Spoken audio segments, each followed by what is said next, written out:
Vamos à palavra? Neemias. Abra sua Bíblia no livro de Neemias. Nesta série, além dos escombros, ou seja, além do que está quebrado, além do que está despedaçado, arrebentado, destruído, depois dessa fase. Neemias é um livro do Antigo Testamento. Você pode olhar, se você não tem habilidade com a Bíblia de papel, no índice. Se você, no celular, você vai lá, olha lá, Neemias. Crônicas, Esdras, Neemias, Reis, Crônicas.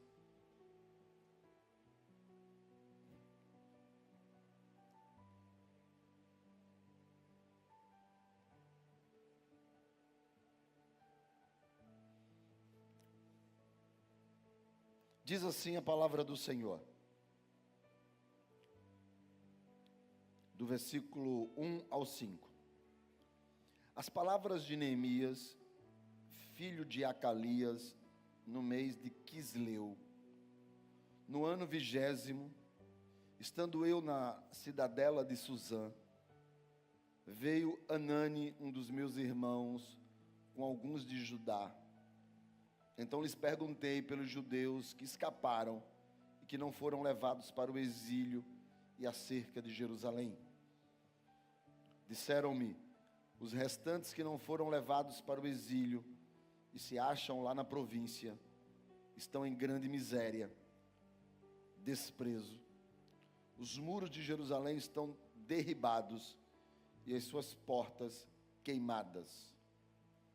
Tendo eu ouvido estas palavras, assentei-me, chorei e lamentei por alguns dias, e estive jejuando e orando perante o Deus dos céus, e disse, ah, Senhor, Deus dos céus, Deus grande e temível, que guardas a aliança e a misericórdia para com aqueles que te amam e guardam os teus mandamentos. Para que a gente possa entender, principalmente alguns textos do Antigo Testamento, nós precisamos nos situar dentro de uma história. O livro de Neemias foi o penúltimo livro do Antigo Testamento, dos 39, a ser escrito. Ele foi escrito em um período pós-exílio, ou seja, Israel estava preso na Babilônia, volta, e aí há uma ordem para que ele possa voltar para restaurar o templo. Depois do templo vem os muros.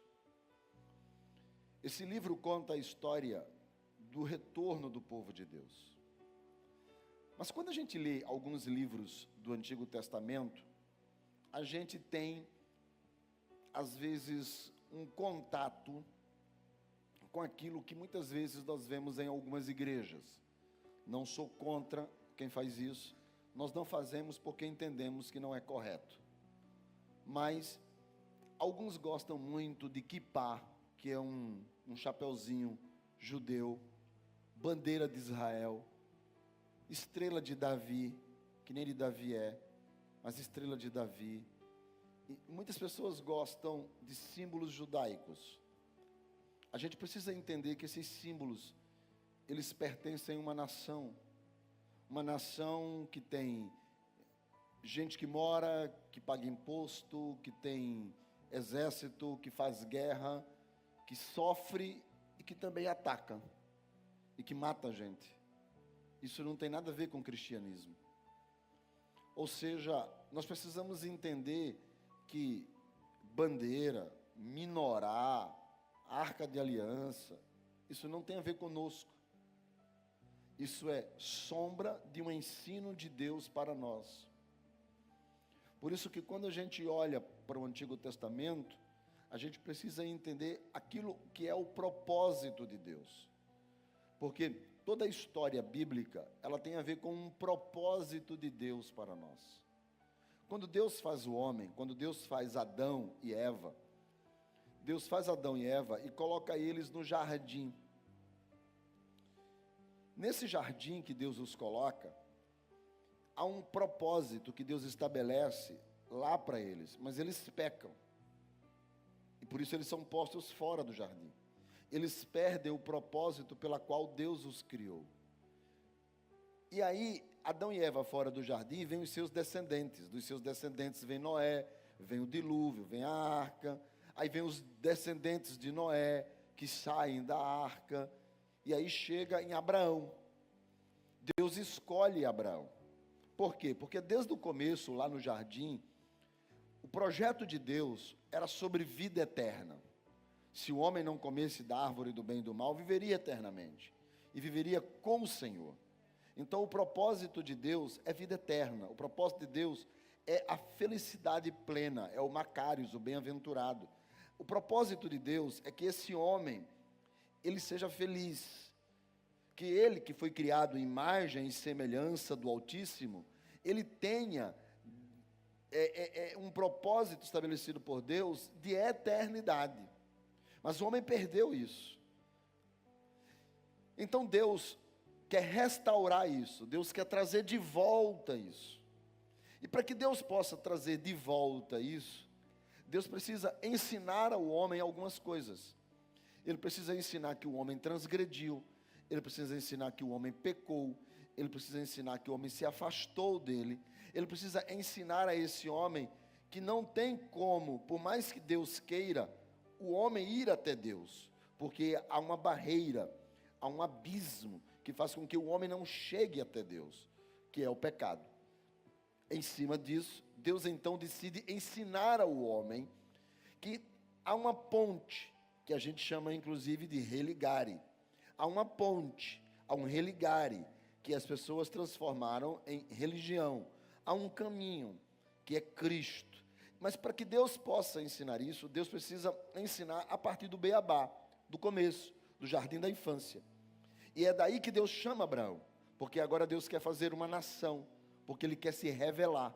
E aí de Abraão vem Isaac, de Isaac vem Jacó, Jacó se torna Israel, Israel tem 12 filhos, um desses filhos é vendido para o Egito, chega no Egito, há uma grande fome na terra, aí esse povo vem para lá, e aí José recebe eles como governador, coloca eles em uma região, e aí José morre. Daí passam-se 400 anos, o faraó que está lá não conhece a história, transforma esse povo em escravo, esse povo começa a sofrer, aí vem Moisés, e Deus diz para Moisés, me lembrei de uma palavra, de uma promessa que eu fiz a Abraão, vai para lá para libertar o povo, ele liberta o povo, vai para o deserto, no deserto, passam lá 40 anos no deserto, até que Moisés morre, e então chega a hora de possuir a terra, e a terra é possuída por um homem chamado Josué. Josué leva o povo e o exército de Israel, invade a terra, toma as regiões e divide pelo número de filhos que pertencia, que era o número de filhos de Jacó, as 12 tribos. Divide lá as 12 tribos, e a partir daí, eles começam a ser governados, cada um na sua própria tribo, vamos dizer estado, para você poder entender. Então, cada um dentro do seu estado ali, como se cada um fosse presidente da sua região, até que o último desses sacerdotes e profetas, se chama Samuel, o povo vai até ele e diz para ele, Samuel, nós queremos um rei, porque nós estamos prósperos, aqui queremos ser igual às outras nações. E aí, então, Samuel elege um homem chamado Saul. Saul se torna rei 40 anos. Mas é um tempo de muita guerra. Depois de Saul, vem um outro rei chamado Davi, um homem segundo o coração de Deus. Davi, além de guerreiro, era uma pessoa muito estrategista. Então ele consegue organizar Israel, e ele faz uma coisa que Israel não tinha, que era uma organização de Estado. Agora ele tem ministros, ele tem tesoureiro, ele tem uma organização de Estado. Ele tem palácio, agora o rei tem um palácio, ele tem uma organização de Estado. E ele dá a Israel uma identidade. A Israel passa a ter um escudo, uma bandeira, um exército, ele unifica Israel. Daí até a bandeira, a estrela que a gente chama de Davi, que não é de Davi, mas era o símbolo que estava no escudo do exército de Israel. Então todo mundo ali acaba olhando para este lugar agora como uma nação, e ele respeita. A partir daí, Davi coloca o seu filho, ele morre e coloca o seu filho, chamado Salomão. Nesta época, o Estado de Israel, a nação de Israel, do rei Davi, ela, além de se tornar uma nação respeitada, ela se torna grande, rica e poderosa. Por quê?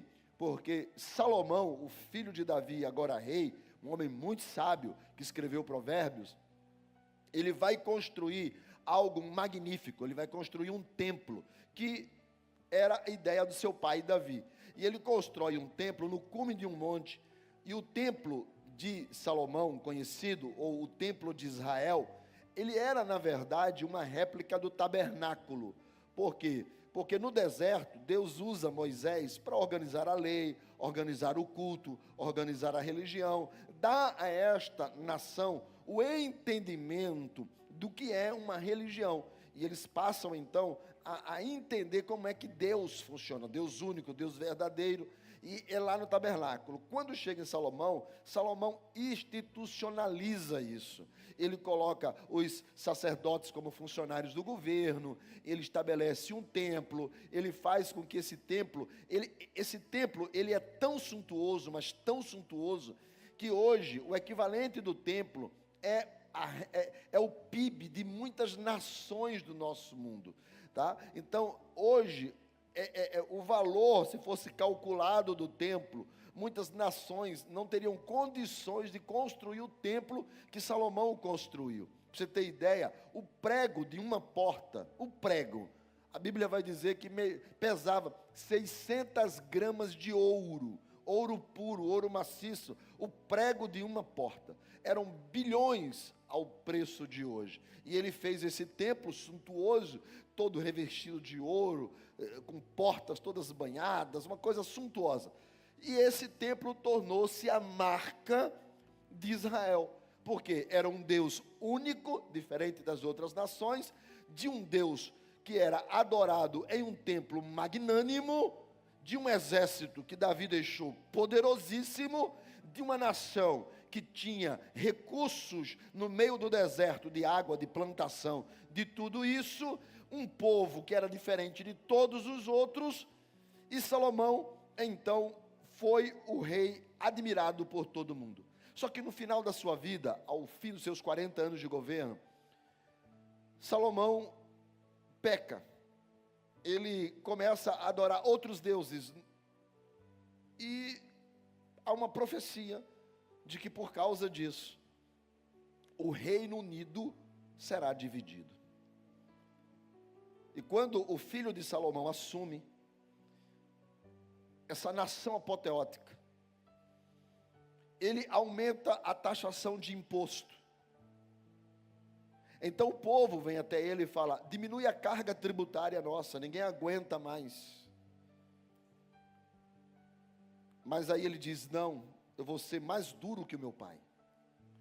Então há um racha, e o filho de Salomão, Roboão, passa a ser rei apenas de 2 estados, 2 tribos das 12, Judá e Benjamim.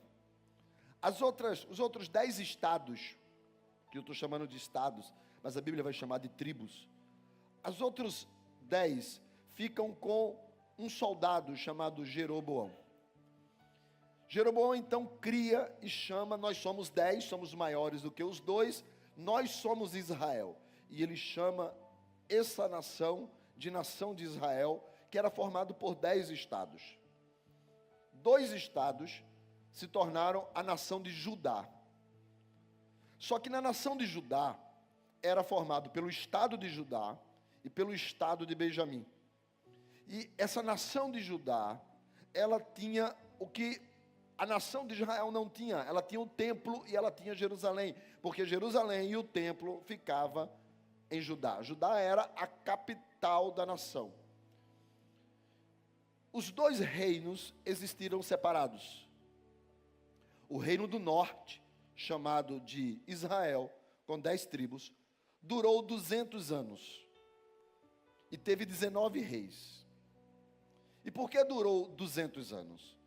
Porque em um determinado momento da história, um rei da Síria veio até Israel e venceu o exército de Israel e levou todos os habitantes de Israel dos 10 estados, das 10 tribos, e espalhou pelo mundo. E pegou pessoas que adoravam outros deuses e tinham outras culturas e trouxe para habitar em Israel. Essas pessoas se relacionaram com os judeus e daí então virou um povo misto. E esse povo é chamado na Bíblia, na época de Jesus, de samaritanos, porque era um misto de pessoas que não eram judeus, casados com judeus, cujos filhos se tornaram uma nação diferente, ao invés de israelita, samaritanos. O reino de Judá, onde tinha o templo, ainda durou 150 anos a mais que o reino de Israel. Israel durou 200 anos até ser espalhado, mas o reino de Judá durou 350 anos, 150 anos a mais. Até que haviam muitas profecias que Deus iria levantar de novo Israel para que o mundo fosse governado pela lei de Deus. Então, um rei chamado Nabucodonosor, quando soube das profecias que Israel iria governar o mundo, decidiu invadir Israel. Ele invade Israel e destrói completamente o reino de Judá. Ele acaba com tudo. Ele destrói todos os muros. E por que que os muros eram importantes naquela época? Porque imagine, nos dias de hoje, se nós não tivéssemos policiais militares, policiais civis, juízes, a lei, delegacias, prisões, presídios, isso seria um caos. Porque se a gente tendo tudo isso, a gente já vive um caos. Imagine sem isso, seria um grande caos. Pois bem, nesta época, os muros eram a segurança de uma cidade. Os muros eram o estado de segurança da cidade. Por isso que os juízes dessa época julgavam nas portas da cidade, porque só podia adentrar as portas quem tivesse um bom perfil. À noite as portas eram fechadas e então havia segurança na cidade. Então os muros e as portas representam segurança, representam que tudo estava certo. Quando Nabucodonosor invade Judá, invade o reino de Judá, ele manda destruir o templo, porque o templo era o orgulho. Ele entendia que se ele derrubasse o templo e ele levasse tudo do templo para a Babilônia, ele estaria levando o Deus de Israel para a Babilônia. Essa era a mentalidade dele. Eu destruo o templo e aonde Deus vai ficar, eu levo tudo para a Babilônia e o Deus de Israel vai para a Babilônia também. Era esse o pensamento da época. Então ele manda destruir tudo. A ordem é, não pode ficar uma pedra em pé. Um pedaço de muro não pode existir. Tem que destruir tudo. E eles não apenas derrubaram, como tocaram fogo em tudo. A ordem de Nabucodonosor, o rei da Babilônia, era: as árvores precisam ser queimadas, e as árvores foram. Nenhuma árvore sobrou. Ele tocou fogo em todas as plantações. Ele contaminou a água. Não tinha o que comer, não tinha o que beber, não tinha nada o que fazer. A Bíblia, nos livros de Jeremias e Lamentações de Jeremias, vai dizer que o povo fazia fogo para se aquecer com as fezes, porque não havia mais madeira. A Bíblia vai dizer que as mães comiam os recém-nascidos, cozinhavam seus filhos para comer, porque não havia nada o que comer. Era uma total desgraça. É isso que é monturo, é isso que é escombro, é isso que é ruína, é que não existe nada. A Bíblia vai dizer que o lugar tornou-se pior do que um deserto, tornou-se um assombro, é como se fosse uma assombração. As pessoas passavam, a Bíblia diz que a profecia era: aqueles que passarem por ali vão ver como que o Deus deles se irou. Era a manifestação da ira de uma divindade, porque nada restou, tudo ficou um lixo. Nabucodonosor levou os homens saudáveis, os príncipes, os reis, os inteligentes, aqueles que eram cultos, os professores, levou as crianças, levou tudo para a Babilônia. E o que ele deixou em Israel?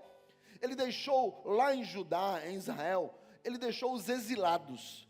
Os exilados, por isso que a gente chama de exílio, os exilados, aqueles que foram desprezados, que foram considerados lixo, que foram considerados inúteis, que foram considerados os que para nada serviam. Eles eram o lixo que sobrou de Israel. Esses ficaram lá. Ele ainda botou lá um governante só para ficar de olho, para que eles não ressurgissem durante nada. Mas havia uma profecia. O mesmo profeta que profetizou os escombros, que profetizou a ruína, que profetizou a destruição, que profetizou a perca, que profetizou a miséria, que profetizou a dor, a morte e o desespero, também disse: isso vai durar apenas 70 anos. Jeremias capítulo 25, versículo 11. Somente 70 anos vai durar isso, até que Deus vai se lembrar de vocês, e então vocês vão voltar, e vai haver um tempo de restauração. A Bíblia diz que 68 anos depois, Israel está em total ruína, em ser um deserto, pior lugar da terra. Apesar de ter passado todo esse período, a profecia de Jeremias era: vai se cumprir após 70 anos. 65 anos aproximadamente após Nabucodonosor ter destruído completamente Jerusalém e ter feito de lá um grande lixão, um escombro, tudo debaixo do entulho, nada vivo, tudo morto, só dor, tristeza e desespero. Um homem chamado Ciro, profetizado em Isaías, dito até o nome, rei dos persas, invade a Babilônia, que era o governo dos medos, e ele assume o governo da Babilônia, aonde Israel está exilado. Ciro tinha uma outra mentalidade. A mentalidade de Ciro era: eu não vou destruir, eu vou dominar, para que esse lugar produza riquezas para mim. E eu não vou destruir os deuses dele, ao contrário, os deuses e esse povo tem que orar ao Deus dele, para que esse Deus me abençoe. Porque ao invés de eu prender os deuses, eu terei as nações orando por mim, cada um ao seu Deus. Então Ciro faz um decreto, e o decreto é que o povo de Israel voltasse à sua terra para construir um templo ao único Deus verdadeiro. Ciro era crente? Não, era a crença de Israel. E ele faz uma carta, e ele faz um decreto. Então ele elege uma pessoa da linhagem dos reis, Zorobabel, que volta com 50.000 pessoas para construir o templo. O templo não é tão grande, não é tão luxuoso, e você já deve ter ouvido esse versículo: a glória da segunda casa será maior do que a da primeira. Era o segundo templo, um templo que não era revestido de ouro, era de madeira, mas é a glória de Deus que estaria naquele lugar, que seria maior do que foi na primeira, e não a glória física. Zorobabel volta e começa a construir o templo. Só que 2 anos depois, um novo rei assume lá na Babilônia e manda parar a obra. E a obra fica parada por 15 a 16 anos, mais ou menos. Até que a obra volta. 15, 16 anos depois, eles levam mais 4 anos para construir o templo e termina o templo. E agora, eles têm culto, sacerdote e templo. Tem religião. Mas ainda estão vivendo em miséria e em ruínas, porque os muros não foram construídos. 10 anos depois, acontece o texto que nós estamos lendo. 10 anos de quê? 10 anos após Esdras ter ido para lá. Porque quando Zorobabel faz o templo, ele é apenas um rei, um governante, ele não entende de religião, mas a religião está lá. Aí, 60 anos depois, eu pulei essa parte, 60 anos depois, vem um homem chamado Esdras e restaura o culto, a religião e o templo. Agora, Israel tem templo, religião e culto. Mas a Bíblia diz que o povo continuava em miséria. 10 anos depois dos 60, ou seja, 140 anos após a saída de Israel, levado por Nabucodonosor para a Babilônia, 140 anos depois, é que acontece essa história que nós lemos. E quando você pega o verso de número 1, que diz assim: Neemias, filho de Acalias, no mês de Queslau, no ano 20º, estando eu na cidadela de Suzã. E o verso 11, a última parte do versículo diz assim: nesse tempo eu era copeiro do rei. E aqui é que eu começo a pregar. Até aqui foi só introdução para você entender a história. Quando o texto fala de Neemias, filho de Acalias, o mês era de Quesleu, no 20º ano do rei Artaxerxes. No versículo 1, vai acompanhando. E ele diz: estando eu na cidadela de Suzã, na fortaleza de Suzã, a gente que conhece um pouco de história, a gente pode dizer, por que esse versículo aqui abre dessa forma? É que o texto quer dizer que Neemias não era qualquer um, era um homem nobre, cresceu no palácio, porque a posição de copeiro do rei era uma das posições de ministro de Estado, uma das pessoas mais importantes, porque nessa época os reis morriam envenenados. Nem a rainha via o rei todo dia. A rainha tinha os dias para ver o rei, enquanto que o copeiro não. O copeiro estava com o rei 24 horas. O rei não bebia uma água, não tomava um vinho, não comia nada que o copeiro não provasse para ele não ser envenenado. Ele era o responsável pelo que era produzido na cozinha real. Ele era responsável pelas pessoas que entravam dentro do palácio. Ele era responsável pela segurança do rei. Ele era a pessoa de maior confiança do rei. Então esse homem tinha tudo o que queria. Então Neemias não é qualquer um. Neemias é um nobre. É uma pessoa sem problemas financeiros. Ele tem estabilidade de vida, ele está organizado. E por que o texto diz que ele está na cidadela de Suzã? Se aqui não é o palácio do rei, é porque era o palácio de férias, ele está de férias. Então ele está tranquilo, ele não tem nada o que reclamar. Até que a Bíblia diz, no verso de número 2, que chega Anani, um dos seus irmãos, que estava em Judá, talvez governando, não sei, e vem visitar o seu irmão. E quando chega lá, Neemias pergunta para ele: olha, como estão aqueles que não estão aqui conosco exilados, que estão lá em Jerusalém? Neemias se preocupa com os outros, com as pessoas, e pergunta: olha, como é que eles estão? E é quando então, diante da pergunta, vem a resposta. Eles estão em grande miséria, eles estão em desprezo, os muros estão destruídos, derribados, as portas estão queimadas.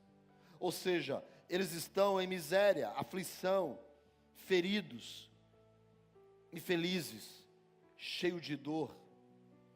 Eles estão em desprezo, eles estão escarnecidos, vivendo um tempo de vergonha, de desgraça. Eles estão destruídos, derrubados. Eles têm culto, eles têm templo, eles têm adoração, mas estão na miséria. Nem sempre estar na igreja significa felicidade plena. Nem sempre estar no culto significa que não há momentos de dor, de tristeza e de miséria. Eles tinham culto, eles tinham sacerdote, eles tinham templo, eles viveram o avivamento de Esdras.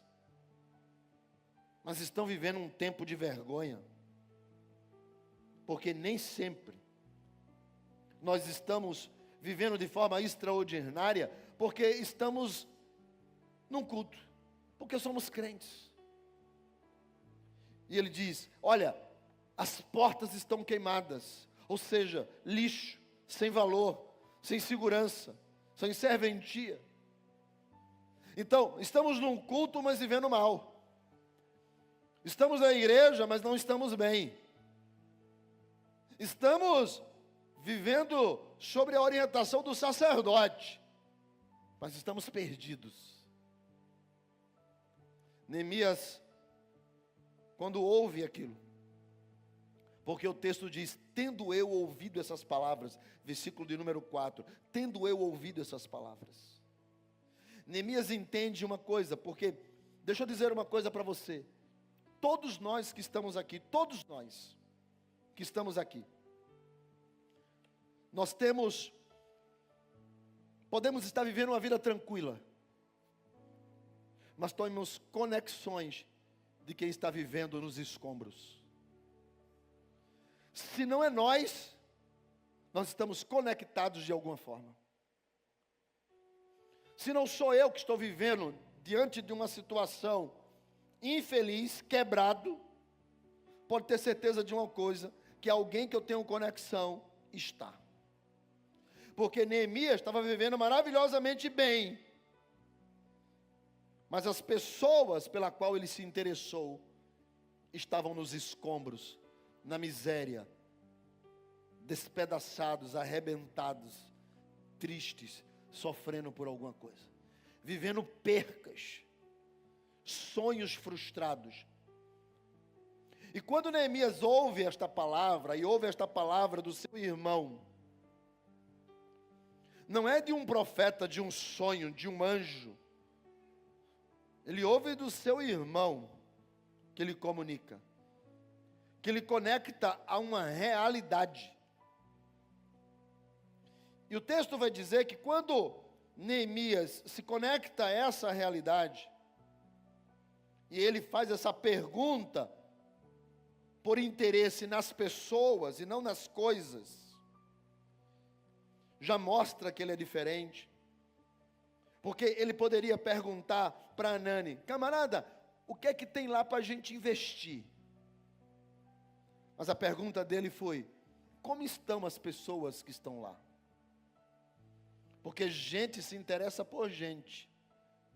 Quando gente se interessa por coisas, é porque essa gente já ficou coisificado. E ele perguntou: como é que estão as pessoas que estão lá? Porque Neemias não precisava ser reconhecido. Ele já era reconhecido. Ele não precisava de status, de títulos, de posição.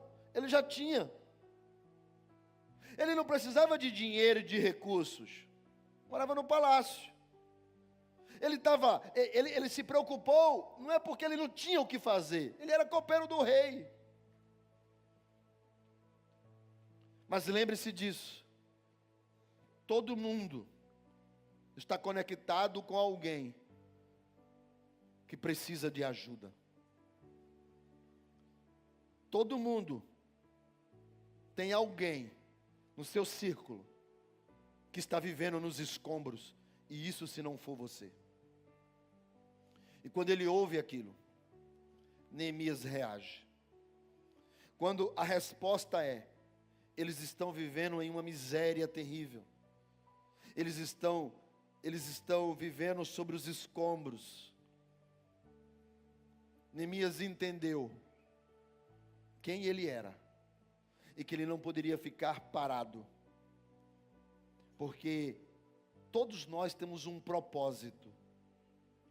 E quando nós fugimos do propósito, nós entramos exatamente pelo caminho da miséria que entrou Israel.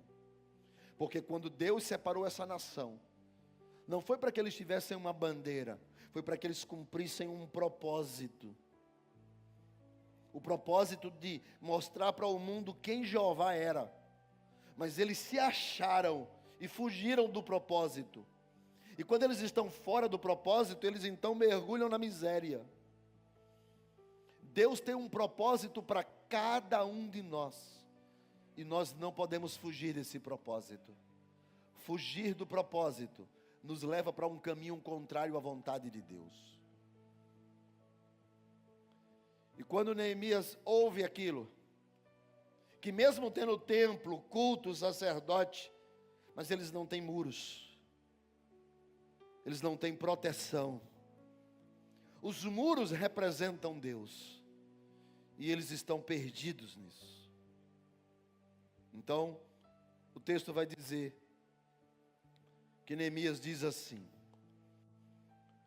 tendo eu ouvido estas palavras, verso 4, assentei-me e chorei, e lamentei por alguns dias, e estive jejuando e orando perante o Deus dos céus.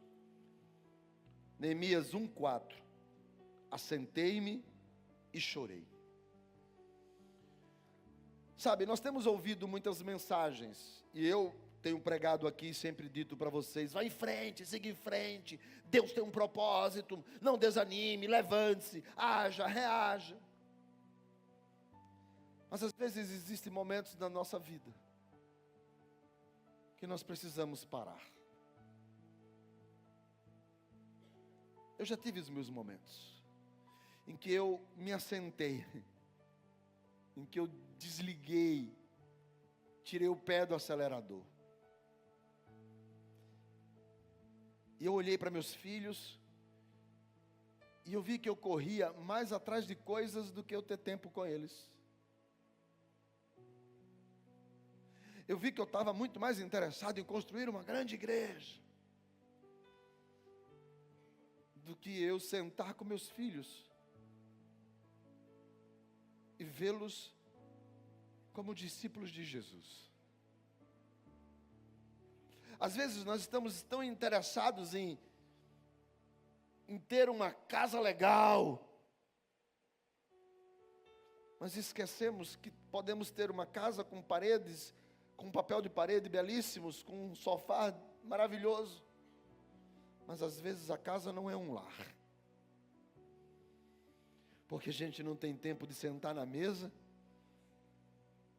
e contar uma piada, de olhar e sorrir. Às vezes nós estamos correndo tanto e não percebemos que do outro lado tem alguém na miséria, de que alguém que tem conexão com a gente está indo para o inferno, porque nós estamos atrás de resultados. São tantos resultados que nós precisamos, que a gente esquece que do outro lado tem gente que a gente ama e está nos escombros, está destruído. Neemias então ele para. Ele para pensar, ele para refletir, para planejar, para olhar. Ele para ver se de fato ele, como copeiro do rei, é isso que Deus quer para ele. Se esse é o propósito de Deus para a vida dele. Porque quando nós fugimos do propósito, a gente se quebra. E o texto vai dizer que ele não somente sentou, ele sentou e chorou. Ele parou e chorou. E esse chorou aqui é uma palavra de rasgou-se por dentro. Ele permitiu que aquilo rasgasse ele por dentro. Ele permitiu que aquele sentimento fizesse ele buscar a Deus. Por isso que o texto seguinte eu fui lamentar. Esse lamentar, chorar e lamentar, é ficar rasgado por dentro. É sentir que não está legal, que está debaixo do lixo. E que não é sobre mim, é sobre tudo que me cerca. É sobre família, é sobre filhos, é sobre sonhos, é sobre pais, é sobre irmão, é sobre tudo que me cerca. Não pode eu estar legal e tudo em volta estar ruim. Não pode eu estar legal e pessoas que eu amo estarem afundando na miséria. Que tipo de gente eu sou? Não pode estar legal e pessoas que você ama estarem debaixo do lixo, dos escombros. Porque erraram, porque perderam. Eu sei que tem a fase do sofrimento. Mas o próprio Deus disse, isso tem que durar 70 anos, para ver se vocês aprendem. Até o sofrimento do outro tem limite da minha bondade. Se Deus mesmo pôs limite. Então Neemias parou para refletir, haviam passado 140 anos de Nabucodonosor e 70 anos de Zorobabel. E 10 anos de Esdras. E ele disse, onde é que eu me encaixo nessa história? E ele percebe que ele precisa, sabe, que restauração, que restauração de casamento, restauração de filhos, restauração da vida, restauração dos sonhos, restauração dos projetos, restauração dos muros, da segurança, da presença de Deus, é espiritual.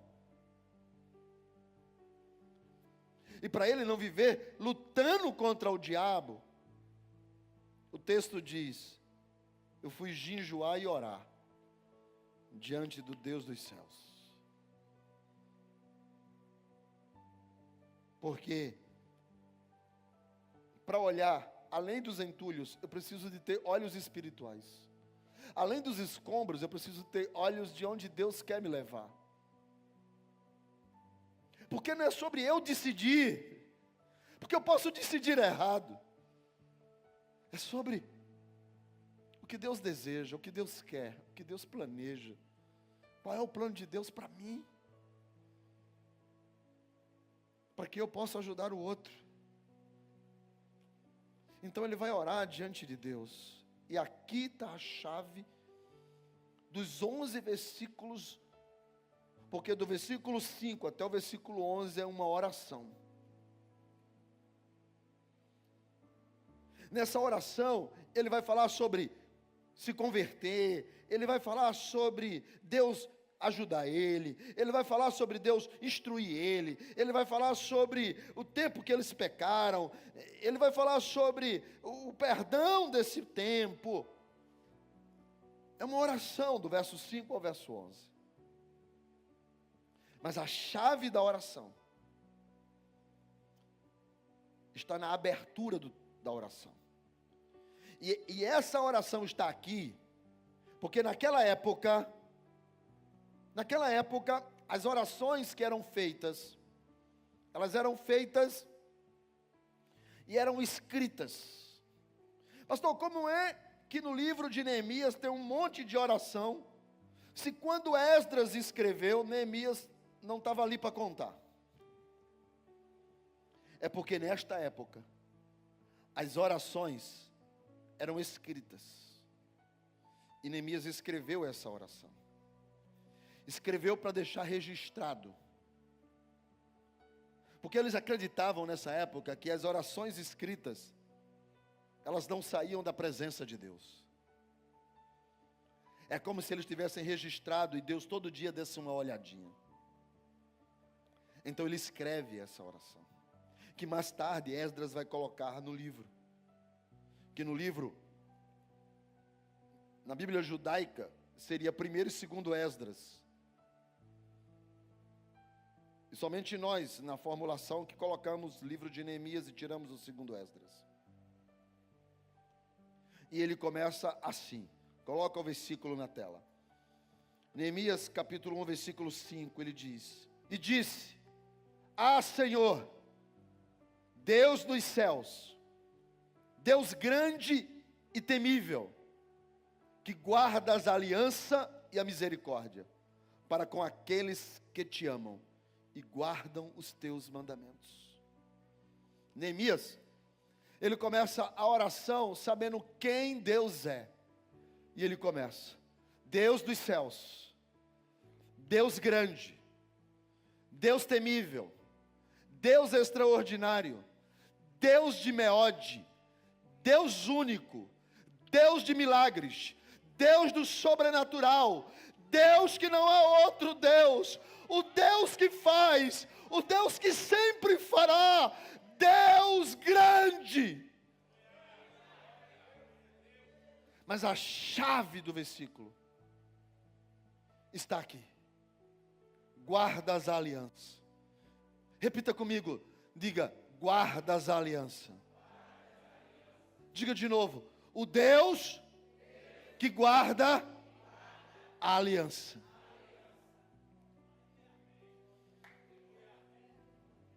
Neemias, quando ouve o que está acontecendo lá em Jerusalém, que a cidade está debaixo de pedra sobre pedra, que o povo, apesar de culto, está na miséria, que eles carregam uma dor e uma tristeza, sonhos frustrados, projetos frustrados, não tem plantação, não tem nada o que viver, mas era o Deus de Israel. Então Neemias começa dizendo: eu sei quem tu és. Eu sei quem tu és. Deus grande, Deus temível, Deus extraordinário, Deus de milagres, Deus do sobrenatural. Eu sei quem tu és. Meus pais me contaram. Meus pais me ensinaram sobre o Deus que está acima de todos os céus, o Deus do extraordinário. E aí ele começa dizendo: tu guardas a aliança. Guardar, irmãos, é reter. Guardar é ficar com ele. Guardar é algo que não perdeu, está guardado. É algo que está com Deus. E aliança ali é promessa, é decreto. Ele está se referindo ao que Deus disse para Abraão: ainda que tudo esteja difícil, eu continuo sendo Deus. Ainda que você seja infiel, eu permaneço. E se eu não cumprir em você, eu cumpro na outra geração, mas a minha palavra se cumpre. Eu sou um Deus de aliança, eu sou um Deus de promessa, eu sou um Deus de decreto. não é sobre uma imagem de culto, não é sobre um templo de ouro, não é sobre um sacerdote, não é sobre um rei, não é sobre Jerusalém, não é sobre Judá, não é sobre Israel. Neemias está dizendo, é sobre um Deus que prometeu, tem uma palavra, e aquele que promete é o Deus que cumpre. Tu és aquele que guardas a aliança. Há uma palavra profética sobre a minha casa, há uma palavra profética sobre os meus filhos, há uma palavra profética sobre o meu ministério, há uma palavra profética sobre os meus recursos. E tu és um Deus que fala, e esta palavra eu seguro, porque não é sobre mim, é sobre o Senhor. Porque quando os homens verem que Israel saiu do deserto, e há agora uma cidade com muros, as pessoas estão protegidas, o templo está adorando, a água está fluindo, as árvores estão nascendo, dirão, foi o Senhor que fez isso. Neemias diz, nós pecamos contra o Senhor. Foi contra ti somente que nós pecamos.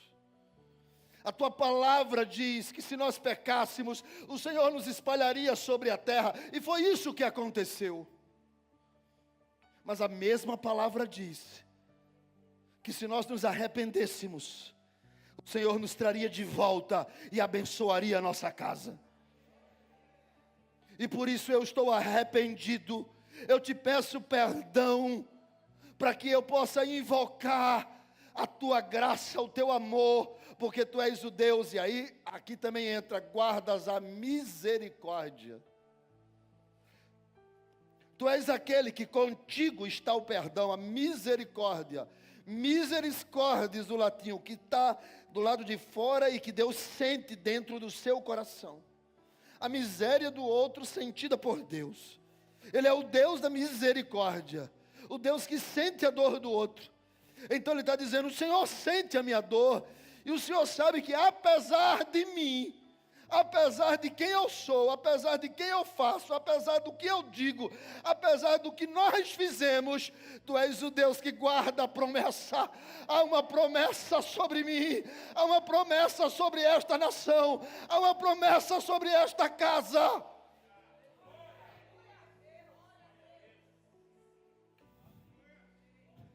Há uma promessa de Deus.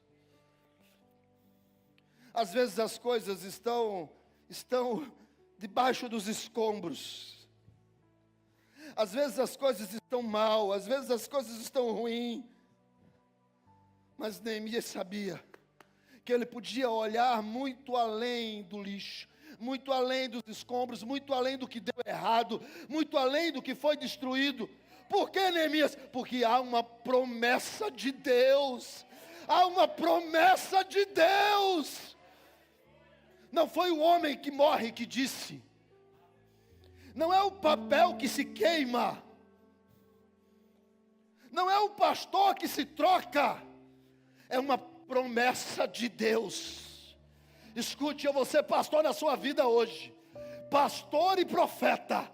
Diga para a pessoa que está do seu lado, há uma promessa de Deus. Há uma promessa de Deus. E é com ela que eu me agarro.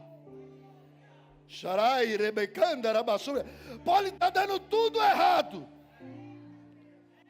Os muros caíram. As portas estão queimadas. Não tem segurança alguma. O povo está na miséria. Mas Neemias vai orar e diz assim, há uma promessa. Há uma promessa. Tu és o Deus que guarda. Não foi outro qualquer que disse, foi o Senhor que disse. O Senhor disse que me abençoaria. O Senhor disse que me levaria para além das fronteiras. O Senhor disse que eu teria na minha casa. Foi o Senhor que disse. E eu não vou ceder ao lixo, eu não vou ceder aos escombros, eu não vou ceder. Eu preciso enxergar além. Eu preciso ver e alcançar com os meus olhos a tua promessa. A promessa dos meus filhos que te serviriam. A promessa da minha casa. A promessa que eu seria usado por ti para abençoar pessoas financeiramente. A promessa de que eu seria pregador. A promessa de que eu seria um ganhador de almas. Há uma promessa de que a minha casa é um lugar de adoração. Há uma promessa de Deus.